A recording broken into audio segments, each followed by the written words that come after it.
Assalomu alaykum hammaga. Ismim Mansur adi. Bugundan boshlab PHP dasturlashtirilishini o'rganishni boshlaymiz. Xo'p, men o'zim ham PHP dasturlashtirilishini yaqindan beri o'rganishni boshladim. Va shu o'rganishim davomida PHPni video dars tariqasida boshqalarga ham o'rgatib borishni maqsad qildim. Negaki, o'zim o'rgangan narsalarni boshqalarga ham o'rgatsam, shunda o'zimga ham yana ham mustahkam bo'lib qoladi o'rgangan narsalarim. Xo'p, bizda bugun birinchi dars dasturlash muhitini sozlab olamiz.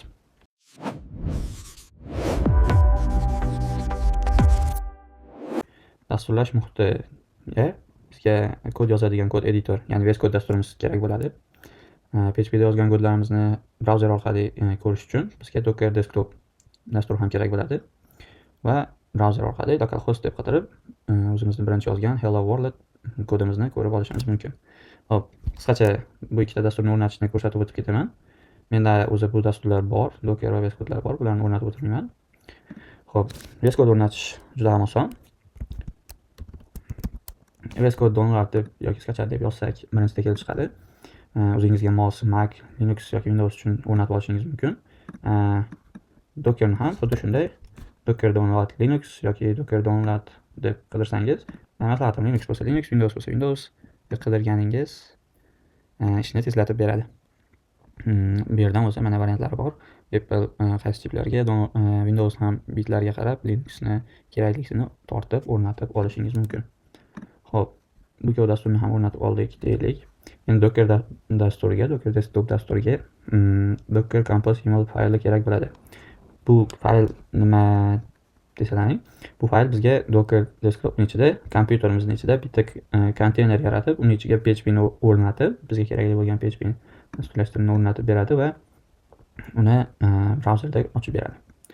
Xo'p, biz bu faylni qayerdan olamiz degan savolga men mana bu yerda Telegramga kanal ochib, PHP dars zip faylini tashlab qo'yganman.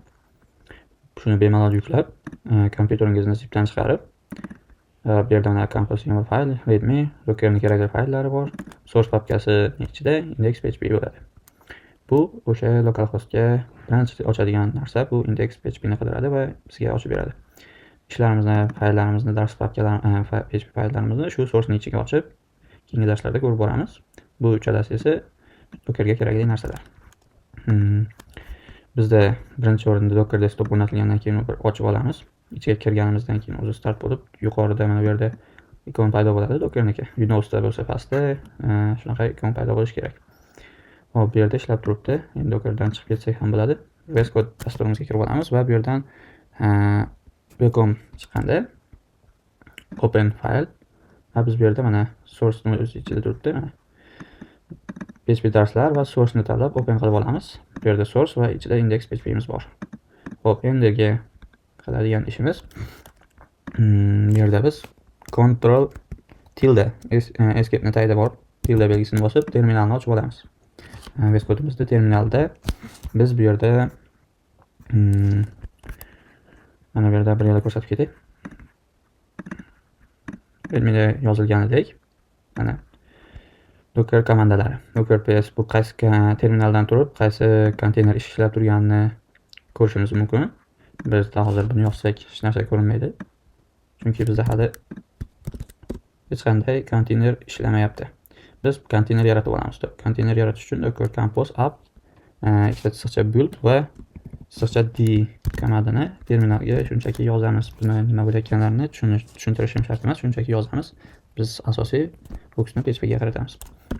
Yozganimizdan keyin Docker ruxsat so'raydi fayllarga yozishga. Kerakli fayllarni PHP'larni tortib, konteyner yaratib, ichiga tayyor qilib berdi. Endi qiladigan ishimiz index.php'imizda mana hello so'zi bor. Localhost deb qidiramiz. Brauzer, istalgan brauzerni ochib, localhost deb qidiramiz va hello yozuvi mana bizga kelib chiqdi. Ekranga tashlamiz. Hop, bu hello so'zi qayerdan kelib chiqdi? Bu terminalni yopamiz, buni ham yopamiz, buni ham yopamiz. Hop, PHP kodlarimizni yozishni boshlaymiz. Buni o'chirib yubordik. Mana index.php'imizda hech narsa yo'q. Hello ham yo'qolib ketdi uni. PHP kodimizni yozishni boshlaymiz. PHP kodimiz PHP ochuvchi va yopuvchi degan ichida yoziladi.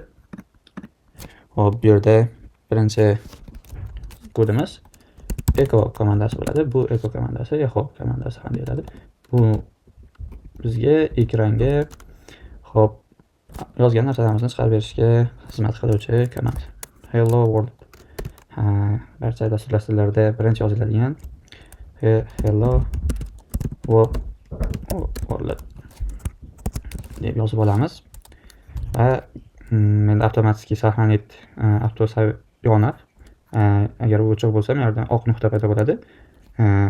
Ctrl C mana bunaqa C ni bosamiz va faylimiz saqlanadi. Va brauzerdan o'tib ko'rishimiz mumkin. Hello world so'zi ekranga chiqdi. Echo komandasi ekranga hello world so'zini chiqarib berdi. Echo komandasini yozib bo'lganimizdan keyin nuqtali virgul qo'yish esdan chiqmasligi kerak. Bu bo'lmasa, keyingi kodlarimizni yozganda xatolik beradi. PHP'da har bitta koddan keyin nuqtali virgul bo'lishi kerak.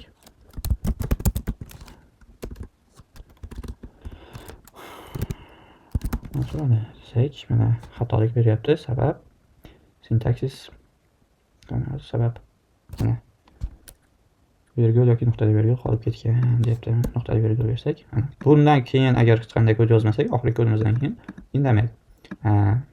Bundan keyin agar birorta kod yozadigan bo'lsak, xatolik beradi. Shuning uchun har bitta koddan keyin nuqtali virgul qo'yish tavsiya etiladi. Hello world va Mansurali so'z ekranga chiqdi. Xo'p, VS Code'ni o'rnatdik, Docker'ni o'rnatdik, kerakli fayllarni joyladik, konteyner yaratib oldik, localhostni ochdik, hello world so'zimizni ekranga chiqardik. Bunchalik shular. Keyingi darslarda yana boshqa narsalarni o'rganamiz. Hammaga rahmat. Darsimiz tugagan.